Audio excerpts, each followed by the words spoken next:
दोस्तों कैसे हैं आप लोग। दोस्तों आज हम बताने वाले हैं कि यूपी स्कॉलरशिप करेक्शन में क्या क्या दिक्कतें आ रही हैं, कैसे कैसे स्टेटस आ रहे हैं, कैसे कैसे करेक्शन करना है। इन सब चीज़ों की जानकारी आज मैं इस वीडियो में बताने वाला हूं। जैसा कि आप लोगों को पता होगा कि यूपी स्कॉलरशिप का करेक्शन डेट आ गया है और उसका स्टेटस भी शो होने लगा है।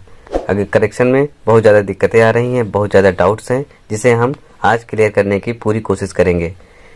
इसलिए इस वीडियो से आप अंत तक जुड़े रहें, जिससे आपको पूरी जानकारी मिल सके।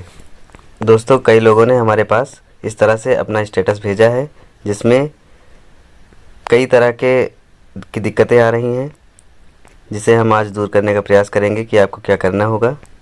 तो ये जो पहला स्टेटस है, इसमें देखिए लिखा हुआ है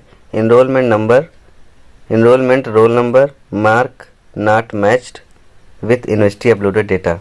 दोस्तों अगर इस तरह से आपका स्टेटस दिख रहा है तो आपने अगर एनरोलमेंट नंबर नहीं डाला है या आपका एनरोलमेंट गलत है, किसी ने अपने एनरोलमेंट नंबर की जगह पर अपना यूआईएन नंबर डाल दिया है, जो पूरी तरह से गलत है।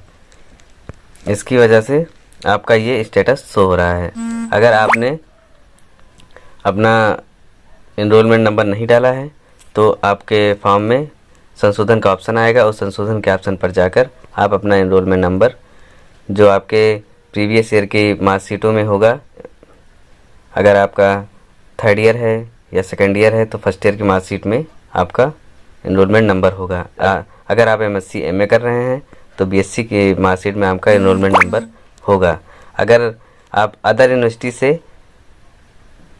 किसी दूसरी यूनिवर्सिटी में एडमिशन लिए हैं तब भी आपको इसमें दिक्कत हो सकती है।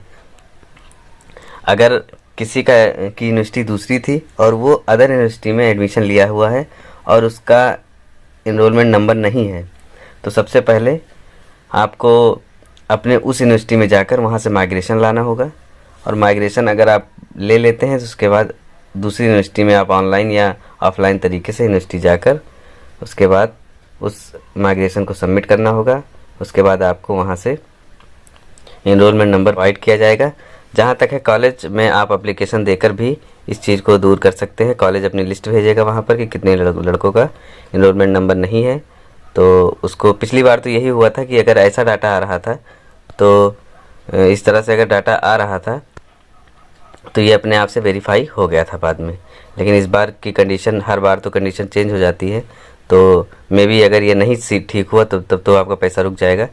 यदि आप खुद इस बारे में अवेयर रहेंगे तो ज़्यादा अच्छा होगा। कॉलेज के भरोसे न बैठिए, आप खुद इसको देखिए। हाँ देखिए, whether institute registered on NSP portal और नॉट। तो इस अगर ऐसा स्टेटस आपका शो कर रहा है तो इस कंडीशन में आपको कुछ भी नहीं करना है। इसमें आप कोई भी संशोधन नहीं करेंगे, ये सब विभाग की तरफ से ही अपने आप वेरीफाई होगा। तो इसमें आपको कुछ करना वरना नहीं है। दूसरी चीज़ है, एक स्टेटस ऐसा हमारे पास आया है, mark result type mismatch, attendance percentage less than 75%। College जब फॉरवर्ड रिसीव या फॉरवर्ड करता है तो फिर आपका परसेंटेज भी, जो उपस्थिति की का परसेंटेज होता है, उसको भी डालता है। 75% से नीचे का जिसका भी अटेंडेंस होगा उसका फॉर्म वेरीफाई कभी भी नहीं होगा। इसलिए आप इसके लिए भी आप कॉलेज में एक एप्लीकेशन लिखकर दे दीजिए और सारी वहाँ पर प्रिंसिपल के नाम से या कॉलेज के नाम से आप एक एप्लीकेशन लिखकर वहाँ दे दीजिए कि मेरा सर 75% से मेरी अटेंडेंस ज़्यादा है और इसलिए उसको सही करने का कष्ट करें। तो कॉलेज अपनी तरफ से एक लेटर विभाग को भेज देगा कि इनका इससे ज़्यादा अटेंडेंस है, तो भी आपका इसमें सही हो जाएगा। और suspected result enrolment number roll number, ये तो लगभग सब में आ रहा है। ये यूनिवर्सिटी की भी फॉल्ट हो सकती है। पिछली बार भी ऐसा लगभग बच्चों में यही आ रहा था। थोड़े दिन के बाद ये अपना सही हो गया था, अपने आप वेरीफाई हो गया था। तो इस बार भी मे भी हो सकता है हो जाए। Blank enrolment renewal student blank enrolment, अगर आपने अपने एनरोलमेंट नंबर की जगह पर वहाँ उस जगह को खाली छोड़ दिया है, अगर ये जो दिक्कत आ रही है वो रिन्यूअल कैंडिडेट में ही आ रही है। फर्स्ट ईयर में ऐसा कुछ नहीं है। फर्स्ट ईयर में विभाग ने पहले ही मीटिंग में बता दिया था कि आप फर्स्ट ईयर में अगर आपके पास एनरोलमेंट नंबर नहीं है तो उस जगह को आप ब्लैंक छोड़ सकते हैं। उसके लिए कोई दिक्कत नहीं, वो क्षम्य रहेगा। लेकिन सेकेंड ईयर में आपको इनरोलमेंट नंबर भरना होगा। किसी किसी लड़कों में इनरोलमेंट नंबर ना पिछले मार्कशीट में है, ना फर्स्ट ईयर में है, ना किसी सेमेस्टर में है, इनरोलमेंट नंबर है ही नहीं, और उसके में भी ये डाटा आ रहा है, तो उसको चिंता करने की ज़रूरत है। क्योंकि अगर आपका इनरोलमेंट नंबर नहीं पड़ेगा, अगर बाई चांस ये तो वेरीफाई हो गया तब तो बल्ले बल्ले, ठीक है, कोई बात नहीं। अगर ये वेरीफाई नहीं हुआ तब आप क्या करेंगे? इस कंडीशन में आप, हो सकता है कि इसकी करेक्शन की डेट अभी बाद में एक और मौका मिले, तो इससे पहले आप जहाँ जिस भी यूनिवर्सिटी में आप पहले पढ़ रहे थे वहाँ से आप माइग्रेशन ले आइए। उसके बाद यहाँ अपने यूनिवर्सिटी में उसको ऑनलाइन कराकर हार्ड कॉपी यूनिवर्सिटी में जमा कर दीजिए, वहाँ से आपको इनरोलमेंट नंबर मिल जाएगा। तो इस कंडीशन में भी आप अपना करेक्शन कर सकते हैं। और एक करेक्शन ये भी आया है स्टेटस में कि मार्क रिजल्ट टाइप मिसमैच। तो किसी किसी में गत वर्ष में किसी ने अपना भर दिया है, सेमेस्टर है तो वार्षिक भर दिया है, वार्षिक है तो सेमेस्टर भर दिया है, इसमें भी दिक्कत आई है। दूसरी चीज़ है कि अगर आप पास आउट हैं तभी आप पास लिखेंगे, अगर आप पास आउट नहीं हैं तो आप रिजल्ट नॉट डिक्लेयर वाले ऑप्शन को ही चूज करना होता है।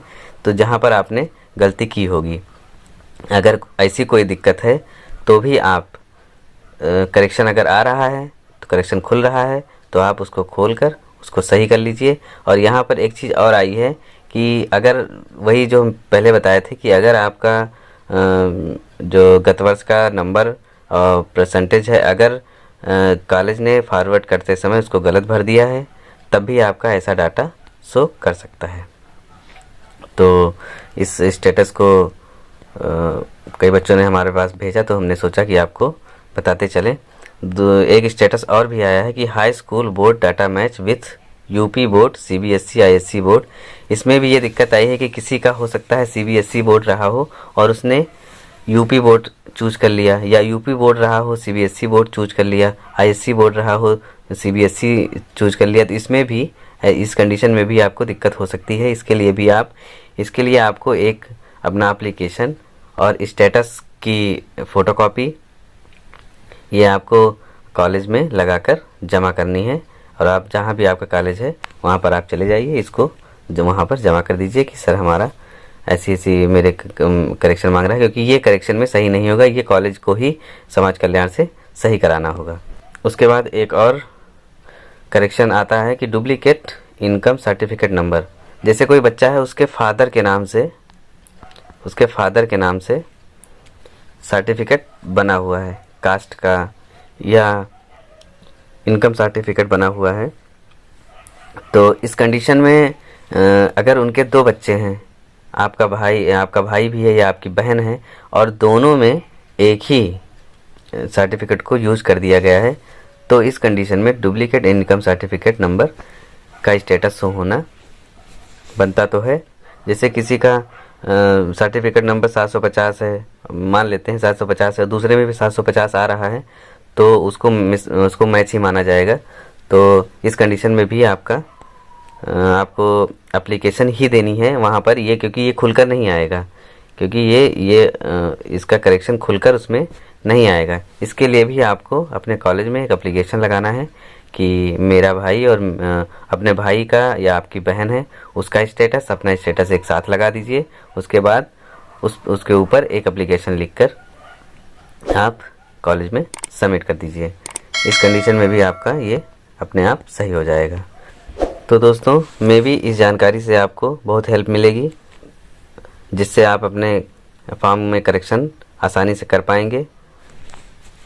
अगर दोस्तों आपने अपना फॉर्म करेक्शन कर लिया है तो करेक्शन करने के बाद आपको उसकी हार्ड कॉपी और पीछे के जो सपोर्टिंग डॉक्यूमेंट हैं उनको लगाकर आपको, और इसका फाइनल प्रिंट निकाल कर उसको आपको कॉलेज में हर हाल में सबमिट करना ही होगा, नहीं तो आपका फॉर्म पूरा नहीं माना जाएगा।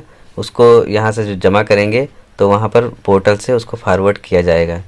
तो आप ऐसा नहीं समझिएगा कि हमने करेक्शन कर दिया तो हमारा फॉर्म सही हो गया, उसका फाइनल प्रिंट निकाल के आपको कॉलेज में हर हाल में जमा करना होगा। अगर दोस्तों यहाँ इस जगह पर pending at district scholarship committee आ रहा है। तो अगर तीनों में पेंडिंग ही आ रहा है तो आपका फॉर्म सही है, उसमें कुछ करने की ज़रूरत नहीं है। इस भ्रम में नहीं रहिएगा कि आपका फॉर्म गलत है, वो फॉर्म सही है। दोस्तों, आप हर हाल में इस चीज़ का ध्यान रखिएगा कि अगर आपके स्कॉलरशिप फॉर्म में कोई करेक्शन है, अगर आपका कुछ गलत है तभी करेक्शन आप करिएगा। अगर आपके पास संशोधन का विकल्प भी आ रहा है और आपका जैसे इनरोलमेंट नंबर आपका पड़ा भी हुआ है और उसमें ये करेक्शन का ऑप्शन भी आ रहा है और इनरोलमेंट नंबर आपका उसमें सही है, तो आपको कुछ करने की उसमें ज़रूरत नहीं है, वो अपने आप से हो जाएगा। आप कैप्चा कोड डालकर और उसको सबमिट बिल्कुल नहीं करिएगा, नहीं तो वो करेक्शन की श्रेणी में चला जाएगा। अगर करेक्शन की श्रेणी में चला जाता है तो वो बाद में काउंट होता है, फिर उसमें पैसे मिलने में या स्कॉलरशिप आने में दिक्कत हो जाती है, क्योंकि लास्ट में यही होता है कि फंड इज़ नॉट अवेलेबल, बस इसको बताकर क्लोज कर दिया जाता है। तो इसकी वजह से आप, अगर आपका गलत है तभी आप करेक्शन करिएगा, वरना अन्यथा की स्थिति में कभी करिएगा नहीं। उम्मीद है दोस्तों हमारी इस वीडियो से आपके बहुत सारे डाउट्स क्लियर हुए होंगे और आप आसानी से अपना फॉर्म करेक्शन कर पाएंगे। अगर अभी भी आपको कोई डाउट हो तो हमें कमेंट कर सकते हैं। अगर जानकारी अच्छी लगी हो तो वीडियो को लाइक, शेयर और सब्सक्राइब करें। आज के लिए इतना ही दोस्तों, जल्द ही नई जानकारी लेकर हम फिर हाजिर होंगे। जय हिंद, वंदे मातरम।